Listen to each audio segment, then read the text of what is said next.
सरस्वती पुराण और मत्स्य पुराण में सृष्टि के रचयिता ब्रह्मा का अपनी ही बेटी सरस्वती से विवाह करने का प्रसंग है, जिसके फलस्वरूप इस धरती के प्रथम मानव मनु का जन्म हुआ।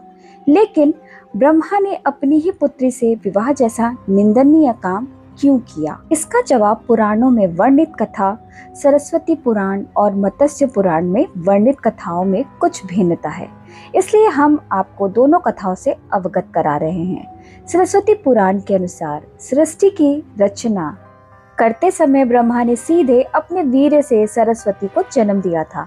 इसलिए ऐसा कहा जाता है कि सरस्वती की कोई माँ नहीं, केवल पिता ब्रह्मा थे। सरस्वती को विद्या की देवी कहा जाता है, लेकिन विद्या की यह देवी बेहद खूबसूरत और आकर्षक थी कि स्वयं ब्रह्मा भी सरस्वती के आकर्षण से खुद को बचाकर नहीं रख पाए और उन्हें अपनी अर्धांगिनी बनाने पर विचार करने लगे। सरस्वती ने अपने पिता की इस मनोभावना को भांपकर उनसे बचने के लिए चारों दिशाओं में छिपने का प्रयत्न किया, लेकिन उनका हर प्रयत्न बेकार साबित हुआ। इसलिए विवश होकर उन्हें अपने पिता के साथ विवाह करना पड़ा। ब्रह्मा और सरस्वती करीब 100 वर्षों तक एक जंगल में पति पत्नी की तरह रहे। इन दोनों का एक पुत्र भी हुआ, जिसका नाम रखा गया था स्वयंभू मनु। इसके उलट मत्स्य पुराण के अनुसार ब्रह्मा जी के 5 सिर थे। ऐसा कहा जाता है कि जब ब्रह्मा ने सृष्टि की रचना की तो वह समस्त ब्रह्मांड में अकेले थे। ऐसे में उन्होंने अपने मुख से सरस्वती सानध्य ब्राह्मी को उत्पन्न किया।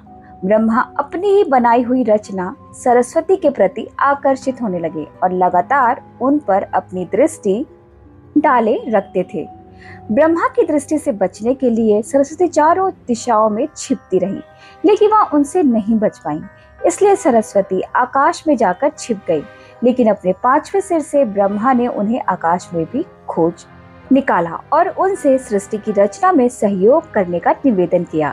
सरस्वती से विवाह करने के पश्चात सर्वप्रथम मनु का जन्म हुआ। ब्रह्मा और सरस्वती की यह संतान मनु को पृथ्वी पर जन्म लेने वाला पहला मानव कहा जाता है। इसके अलावा मनु को वेदों, सनातन धर्म और संस्कृत समेत समस्त भाषाओं का जनक भी कहा जाता है। दोस्तों, आशा करती हूँ कि आपको यह पौराणिक कथा पसंद आई होगी, जिसमें बताया गया है कि किस तरह से ब्रह्मा जी ने अपनी ही पुत्री सरस्वती के साथ विवाह रचाया।